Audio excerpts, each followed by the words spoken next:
So ಇದೆಲ್ಲದರ ಜೊತೆಗೆ ಇನ್ನೊಂದು ಸಂಗತಿ ಏನು ಅಂತಂದರೆ, ಒಂದು ಕಡೆಗೆ ಕೇಂದ್ರದ ನಾಯಕರು ಹೇಳ್ತಾರೆ ನಮ್ಮ ಪ್ರಯತ್ನದಿಂದ ಇದಾಯಿತು ಅಂತ.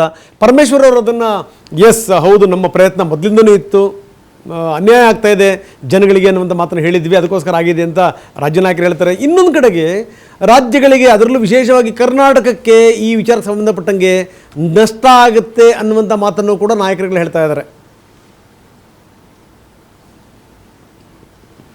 ನೋಡಿ, ಕರ್ನಾಟಕಕ್ಕೆ ಅಲ್ಲ, ದೇಶದ ಅನೇಕ ರಾಜ್ಯಗಳಿಗೆ ಅಥವಾ ಎಲ್ಲ ರಾಜ್ಯಗಳಿಗೂ, ಅದರ ಜೊತೆಗೆ ಭಾರತ ಸರ್ಕಾರಕ್ಕೂ ರೆವಿನ್ಯೂ ಲಾಸ್ ಒಂದು ಸ್ವಲ್ಪ ಆಗ್ತದೆ. ಆದರೆ ರೆವಿನ್ಯೂ ಲಾಸದ ಪರಿಣಾಮವಾಗಿ ಒಂದೇ ನಮ್ಮ ಅಪ್ರೋಚ್ ಏನಿರಬೇಕು, ನಮಗೆ ರೆವಿನ್ಯೂ ಲಾಸ್ ನೋಡ್ಬೇಕಾ, ಜನಸಾಮಾನ್ಯರಿಗೆ ಕಮ್ಮಿ ದರದಲ್ಲಿ ಸಿಗಬೇಕಂತ ನೋಡ್ಬೇಕಾ. ನೀವು ಪೆಟ್ರೋಲ್ ಡೀಸೆಲ್ ಜಾಸ್ತಿ ಮಾಡಿ, ನಿಮ್ಮ ಕೈಯಲ್ಲಿರುವಂಥ ಪೆಟ್ರೋಲ್ ಡೀಸೆಲ್ ಟ್ಯಾಕ್ಸ್ ಹಾಕುವಂಥ ಅಧಿಕಾರ ಇವತ್ತು ರಾಜ್ಯ ಸರ್ಕಾರದ ಕೈಯಲ್ಲಿದೆ. ನೀವು ಜಾಸ್ತಿ ಮಾಡ್ತೀರಿ, ಆ ಜಾಸ್ತಿ ಮಾಡಿ ನಮಗೆ ಈ ಮಾತನ್ನು ನೀವು ಹೇಳ್ತಾ ಇದ್ದೀರಿ. ನಾನು ಹೇಳೋದು, ಜನರಿಗೆ ನಮಗೂ ಕೇಂದ್ರ ಸರ್ಕಾರಕ್ಕೆ ರೆವಿನ್ಯೂ ಲಾಸ್ ಆಗಲ್ವಾ? ನಾವು 2.5 ಲಕ್ಷದಿಂದ 3 ಲಕ್ಷದಿಂದ ನಾವು ಇನ್ಕಮ್ ಟ್ಯಾಕ್ಸನ್ನು 12 ಲಕ್ಷ ಮಾಡಿದ್ವಲ್ಲ, ಆವಾಗ ನಮ್ಗೆ ಲಾಸ್ ಆಗಲಿಲ್ವಾ? ಈ ಎಲ್ಲ ಲಾಸ್ಗಳ ಹೊರತಾಗಿಯೂ ಸಹಿತ ದೇಶದ GDP ಜಾಸ್ತಿ ಆಗಿಲ್ವಾ? ದೇಶದ ರೆವಿನ್ಯೂ GST ರೆವಿನ್ಯೂ ಜಾಸ್ತಿ ಆಗಿಲ್ವಾ? ನಾವು ಕಮ್ಮಿ ಮಾಡಿದ ಮೇಲೂ ಜಾಸ್ತಿ ಆಗಿದೆ ಅಲ್ಲ. ಹಾಗಾಗಿ ಜನರಿಗೆ ನಾವು ಮೊದಲು ಕೊಡಬೇಕು. ಇದರಲ್ಲಿ ನಮ್ಮ ಈ ಎಲ್ಲ ಇದರಿಂದ 0.5%ಗಿಂತ ಜಾಸ್ತಿ GDP ಒಂದೇ ವರ್ಷದಲ್ಲಿ ಜಾಸ್ತಿ ಆಗ್ತದೆ ಅಂತ. 0.5% ಅಂದಾಗ ಅನೇಕರಿಗೆ ಇದರ ಅಂದಾಜಾಗುವುದಿಲ್ಲ, ಲಕ್ಷಾಂತರ ಕೋಟಿ ರೂಪಾಯಿ ಜಾಸ್ತಿ ಆಗತ್ತೆ ಇದರಿಂದ. ಕರ್ನಾಟಕದ ಮಟ್ಟಿಗೆ ಸಾವಿರಾರು ಕೋಟಿ ರೂಪಾಯಿ ಜಾಸ್ತಿ ಆಗುತ್ತೆ ರೆವಿನ್ಯೂ. ಅದರಿಂದ ನಮ್ಮ GDP ಜಾಸ್ತಿ ಆಗೋದ್ರಿಂದ ಆಟೋಮೆಟಿಕ್ಲಿ ರೆವಿನ್ಯೂನೂ ಜಾಸ್ತಿ ಆಗ್ತದೆ. ಆದರೆ ನಮಗೆ ದುಡ್ಡು ಬಂದ ನಂತರವೇ ನಾವು ಜನಕ್ಕೆ ಕೊಡೋದಲ್ಲ, ನಮ್ಮ ಕೈಯಿಂದ ಮೊದಲು ಕೊಟ್ಟಾಗ ಈಗ ಜನರ ಕೈಯಲ್ಲಿ ದುಡ್ಡು ಜಾಸ್ತಿ ಹರಿದಾಡಕ್ಕೆ ಶುರು ಆಗ್ತದೆ. ಮೂಮೆಂಟ್ ಆಫ್ ದಿ ಫಂಡ್ ಏನಿದೆ ಅಲ್ಲ, ಮೂಮೆಂಟ್ ಆಫ್ ದಿ ಮನಿ ಏನಿದೆಲ್ಲ, ಅದು ಜಾಸ್ತಿ ಆಗ್ತದೆ. ಅದರ ಪರಿಣಾಮವಾಗಿ GDP ಜಾಸ್ತಿ ಆಗ್ತದೆ. ಅದರ ಪರಿಣಾಮ tax collection means revenue collection automatically ಜಾಸ್ತಿ ಆಗ್ತದೆ. ಟ್ಯಾಕ್ಸ್ ಬೇಸ್ ವೈಡನ್ ಆಗ್ತದೆ. ಇದರೆಲ್ಲರ ಪರಿಣಾಮವಾಗಿ ಖಂಡಿತವಾಗಿಯೂ ಜಾಸ್ತಿ ಆಗೇ ಆಗ್ತದೆ. ಆದರೆ ಅದಕ್ಕೆ ಪೇಷನ್ಸ್ ಇರಬೇಕು. ಆದರೆ ನಿಮ್ಮ ಪ್ರಯಾರಿಟಿ ಏನಿದೆ ಕಾಂಗ್ರೆಸ್ ಪಾರ್ಟಿದು ಯಾವಾಗಲೂ ಅಂತಂದರೆ, ಕಾಂಗ್ರೆಸ್ಸು ಮತ್ತು ಕಾಂಗ್ರೆಸ್ಸಿನ ಮಿತ್ರರದು ಮೊದಲು ಜನರ ಕಡೆ ಸುಲಿಬೇಕು, ಅದನ್ನು ದುಡ್ಡು ತಿನ್ನಬೇಕು, ಆ ನಂತರ ಉಳಿದ್ರೆ ಜನರಿಗೆ ಕೊಡೋದು. ಇದು ಕಾಂಗ್ರೆಸ್ ಪಾರ್ಟಿಯ ಪಾಲಿಸಿ. ಮೋದಿ ಪಾಲಿಸಿ ಏನು?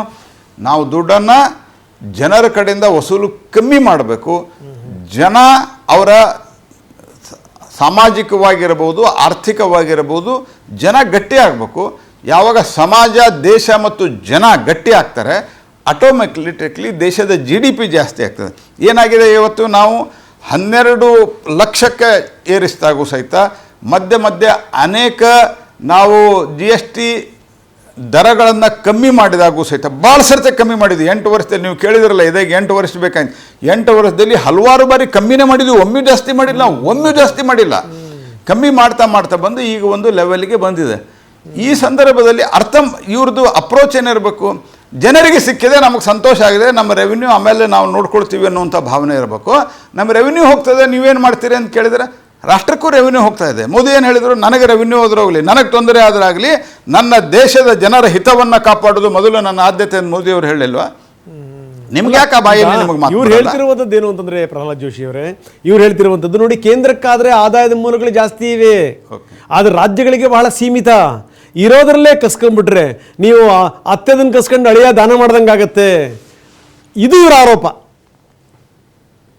ನೋಡಿ, ಕೇಂದ್ರಕ್ಕೂ ರಾಜ್ಯಕ್ಕೂ ಇರುವಂಥ ಆದಾಯ GST ಮತ್ತು ಇನ್ಕಮ್ ಟ್ಯಾಕ್ಸ್ದಲ್ಲೂ ರಾಜ್ಯಕ್ಕೆ ಪಾಲಿದೆ, GSTಯಲ್ಲೂ ರಾಜ್ಯಕ್ಕೆ ಪಾಲಿದೆ. ಹಾಗಾಗಿ ಕೇಂದ್ರಕ್ಕೆ ಯಾವುದೇ ಹೊಸದಾಗಿಲ್ಲ. ಇನ್ನೂ ರಾಜ್ಯದ ಕೈಯಲ್ಲಿ ಭೂಮಿ ನಿಮ್ಮ ಕೈಯಲ್ಲಿದೆ, ಭೂಮಿ ರಿಜಿಸ್ಟ್ರೇಷನ್ ನಿಮ್ಮ ಕೈಯಲ್ಲಿದೆ, ವೆಹಿಕಲ್ ಟ್ಯಾಕ್ಸ್ ನಿಮ್ಮ ಕೈಯಲ್ಲಿದೆ, ರಿಜಿಸ್ಟ್ರೇಷನ್ ನಿಮ್ಮ ಕೈಯಲ್ಲಿದೆ, ಸ್ಟೇಟ್ ಎಕ್ಸೈಸ್ ಅಂದರೆ ಮಧ್ಯ ನಿಮ್ಮ ಕೈಯಲ್ಲಿದೆ. ಈ ರೀತಿ ಹಲವಾರು ಸಂಗತಿಗಳು ನಿಮ್ಮ ಕೈಯಲ್ಲಿ ಇರ್ತಾವೆ. ಕೇಂದ್ರಕ್ಕಿರೋದು ಒಂದೇ ಒಂದು ಇನ್ಕಮ್ ಟ್ಯಾಕ್ಸು, ಇನ್ನೊಂದು GST. ಹಾಗಾಗಿ ಈ ರೀತಿಯಾದಂಥ ಯಾವುದೋ ಒಂದು ಸಬೂಬನ್ನು ಹೇಳಿ, ಯಾವುದೋ ಒಂದು ನೆಪ ಹೇಳಿ ಜನರನ್ನು ತಪ್ಪು ದಾರಿಗೆಳೆಯೋ ಪ್ರಶ್ನೆನೇ ಇಲ್ಲ. ನಿಮಗೆ ಅಕಸ್ಮಾತಾಗಿ ಒಂದು ಅಂದಾಜು ಮಟ್ಟಿಗೆ ನಿಮಗೆ 10,000 ಕೋಟಿ ರೂಪಾಯಿ ಲಾಸ್ ಆದರೆ ನಮಗೆ 50,000 ಕೋಟಿ ರೂಪಾಯಿ ಲಾಸ್ ಆಗ್ತದೆ. ಅಂದರೆ ಕೇಂದ್ರಕ್ಕೆ ಎಲ್ಲದನ್ನೂ ಮೋದಿಯವರು ವಿಜುವಲೈಸ್ ಮಾಡಿ ಇದೆಲ್ಲ ಸಂಗತಿಗಳಾದರೂ ಚಿಂತಲ್ಲ, ಮೊದಲ ಜನರಿಗೆ ರಿಲೀಫ್ ಕೊಟ್ಬಿಡೋಣ. ಓಕೆ, ಅದರಿಂದ ಆಟೋಮೆಟಿಕ್ ಆಗಿ ವ್ಯಾಪಾರ ಜಾಸ್ತಿ ಆಗ್ತದೆ, GST ಕಲೆಕ್ಷನ್ ಜಾಸ್ತಿ ಆಗ್ತದೆ, GDP ಜಾಸ್ತಿ ಆಗ್ತದೆ. ಇದು ಅಪ್ರೋಚ್ ಇರಬೇಕು. ಮೊದಲು ಸುಲಿದು ಬಿಡ್ರಿ, ಅವನು ಬದುಕಿದ್ರೆ ಆಮೇಲೆ ಮುಂದೆ ನೋಡೋಣ ಅನ್ನುವಂಥದ್ದು ಮೋದಿ ಸರ್ಕಾರದ ಅಪ್ರೋಚ್ ಇರೋದು. ಮೊದಲು ಅವರಿಗೆ ಅವ್ರ ಮೇಲೆ ವಿಶ್ವಾಸ ಇಟ್ಟು, ಅದು ಜನರ ಮೇಲಿರ್ಬೋದು, ಸಣ್ಣ ವ್ಯಾಪಾರಸ್ಥರ ಮೇಲೆ ಇರ್ಬೋದು, ಸಣ್ಣ ಇಂಡಸ್ಟ್ರಿಗಳ ಮೇಲೆ ಇರೋ ವ್ಯಾಪಾರ ಅವ್ರ ಮೇಲೆ ವಿಶ್ವಾಸ ಇಟ್ಟು ಅವ್ರಿಗೆ ವ್ಯಾಪಾರ ಮಾಡಕ್ಕೆ ಬಿಟ್ರಿ, ಇವರಿಗೆ ಖರೀದಿ ಮಾಡಕ್ಕೆ ಬಿಟ್ರಿ. ಅವರು ಜನ ನೆಮ್ಮದಿಯಿಂದ ಬದುಕಲಿ. ಜನ ನೆಮ್ಮದಿಯಿಂದ ಬದುಕಾದಾಗ ಸರ್ಕಾರಗಳಿಗೆ ರೆವೆನ್ಯೂನು ಬರ್ತದೆ, ಸರ್ಕಾರಗಳು ಗಟ್ಟಿಯಾಗಿಯೂ ಆಗ್ತವೆ, ದೇಶವೂ ಗಟ್ಟಿ ಆಗ್ತದೆ. ಈ ಬೇಸಿಕ್ ಸಂಗತಿಯನ್ನು ಅವ್ರು ಅರ್ಥ ಮಾಡ್ಕೋಬೇಕು.